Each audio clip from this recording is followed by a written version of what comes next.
Здравствуйте, вы смотрите программу «Актуальное интервью», в студии Надежда Саханская. В этом году Целевой фонд будущих поколений республики отмечает свое 30-летие. В 1992 году руководство республики добилось права использовать часть средств от эксплуатации невозобновляемых ресурсов, добываемых на ее территории, для собственных нужд, в частности для поддержки и восстановления социальной инфраструктуры. И 23 августа в 1993 году, после подписания распоряжения президентом России Борисом Ельциным и выхода указа президента Якутии, некоммерческая организация «Целевой фонд будущих поколений Республики Саха-Якутия» была зарегистрирована в Госреестре юридических лиц.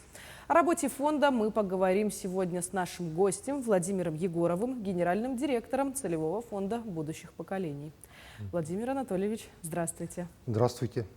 Расскажите, какие бы вы отметили ключевые моменты деятельности фонда за 30 лет? Вы знаете, конечно, ключевые моменты – это старт, вообще начало работы. Тогда, когда вышли вот эти основополагающие указы, была создана рабочая группа, которая изучала, как вообще поступить значит, с теми ресурсами, которые оказались вдруг у Якутии. Но дело в том, что подобные фонды на самом деле существовали, но не в России, а за рубежом, ну и действовали по-разному. И поэтому был найден свой собственный путь. То есть в России такого не было.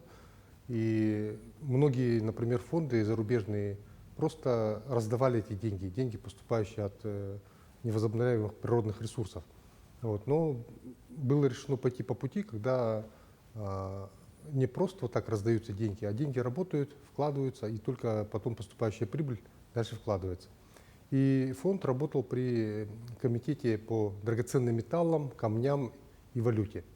Но вот уже очень быстро стало понятно, что вот такое, скажем, не самостоятельное значение, да, которое имел фонд, но не очень соответствует вот тем решениям, которые были приняты по тому, на что направлен фонд. А фонд был направлен на решение задач, которые дадут результаты в будущем. Не на латание, скажем, дыр, которые вот сегодня есть, да. И вот в 1993 году уже, 23 августа, фонд заработал уже как самостоятельное юридическое лицо. И поэтому этот день считается днем рождения. Да?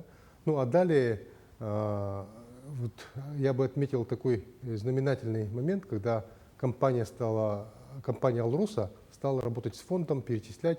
Был подписан договор с 2011 по 2020 год, когда компания ежегодно отчисляла в течение этих 10 лет определенные суммы в фонд. Так? И фонд занимался различными проектами, но в основном все больше строительными. За вот эти годы более 130 объектов было построено, реконструировано фондом. В основном за счет компании «Алроса». Ну и вот в 2020 году этот срок действия договора завершался. Ну и главой республики Александром Сергеевичем Николаевым была поставлена задача, при моем назначении, да, чтобы мы ориентировались не только на средства компании «Алроса», но и на средства других компаний. Так? И кроме того, мы должны были сделать работу фонда, чтобы она работала не только над инфраструктурным наполнением, скажем, да, социальной инфраструктуры, но и над тем, чтобы работа фонда была такой более содержательной и действительно была связана с нашими подрастающими поколениями. И была разработана новая концепция деятельности фонда на 5 лет, и сейчас она сегодня с 21 по 25 год реализуется, и подписан новый договор на 5 лет с компанией «Алроса» на ежегодное отчисление. Но кроме того, у нас уже сейчас с компанией «Роснефть» связывают хорошие отношения. Построен учебно-лабораторный корпус за счет средств этой компании в лице «Тасюряхнефтегазодобыча». Ну и кроме того, с прошлого года подписано соглашение на ежегодное финансирование с компанией «Эльгауголь». То есть мы движемся в этом направлении. Ну что ж, получается, да, после подписания главой республики указа стали вы работать по-новому. Скажите, а вот за 2 месяца до 30-летнего юбилея был проведен форум для детей «Созидаем будущее вместе».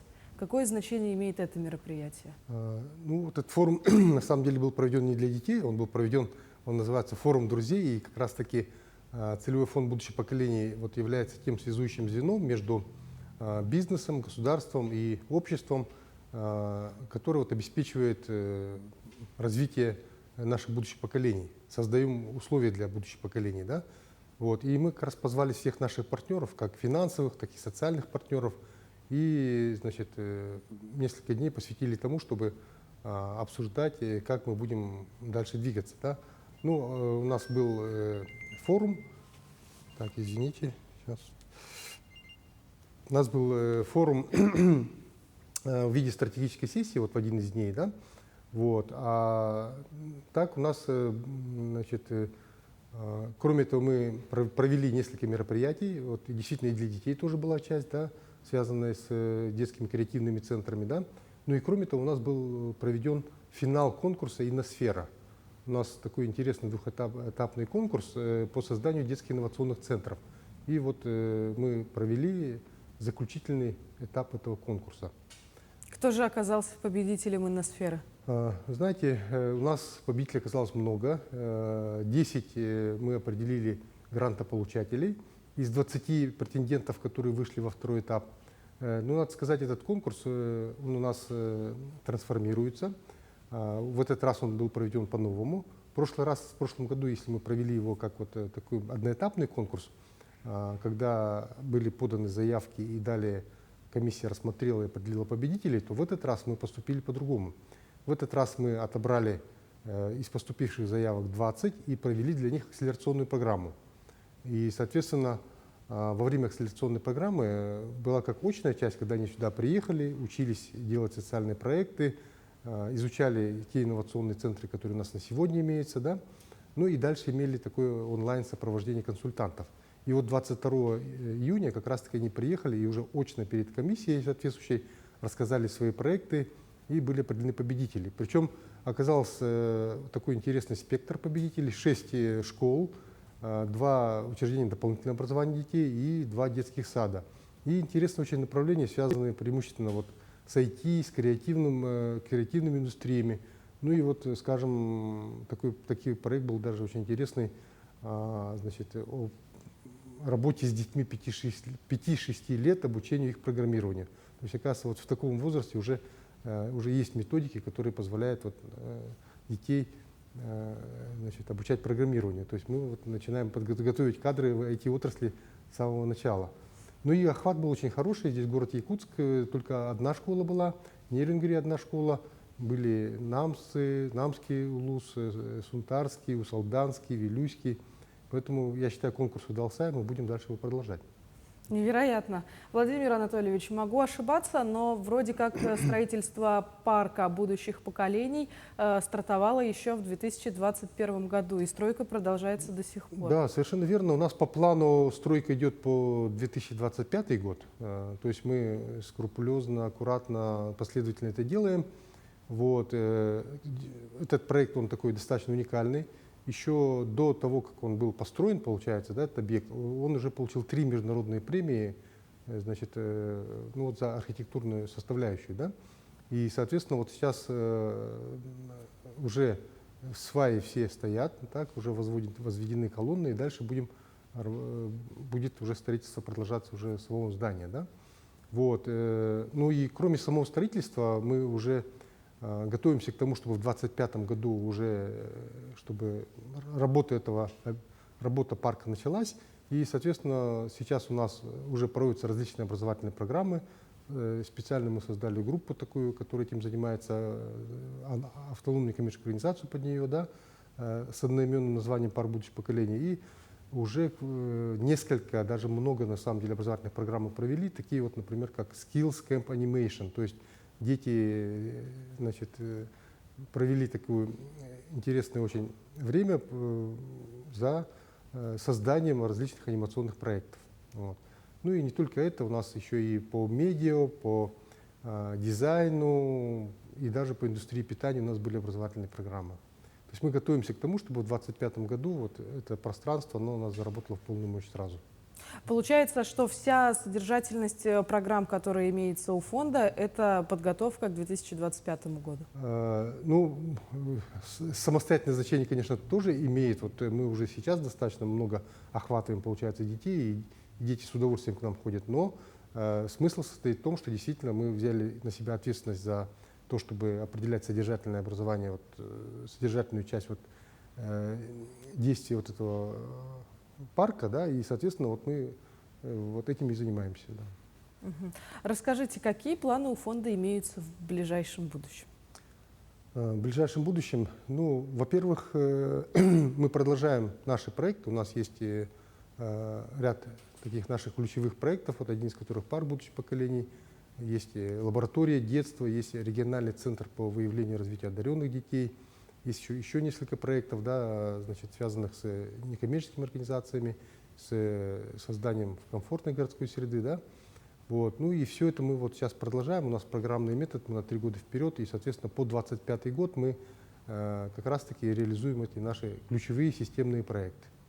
Вот. Ну и далее мы будем работать над тем, чтобы расширялась деятельность фонда.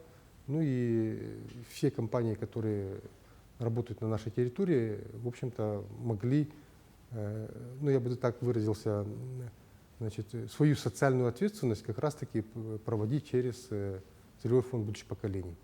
Скажите, а не планировали ли объединить деятельность целевого фонда будущих поколений и Республиканской шахматной федерации, учитывая, что вам очень нравится эта игра? Ну, как сказать, объединить? Тут не то, чтобы объединить, это две разные организации, но тем не менее то, что мы делаем в шахматной федерации, очень как раз-таки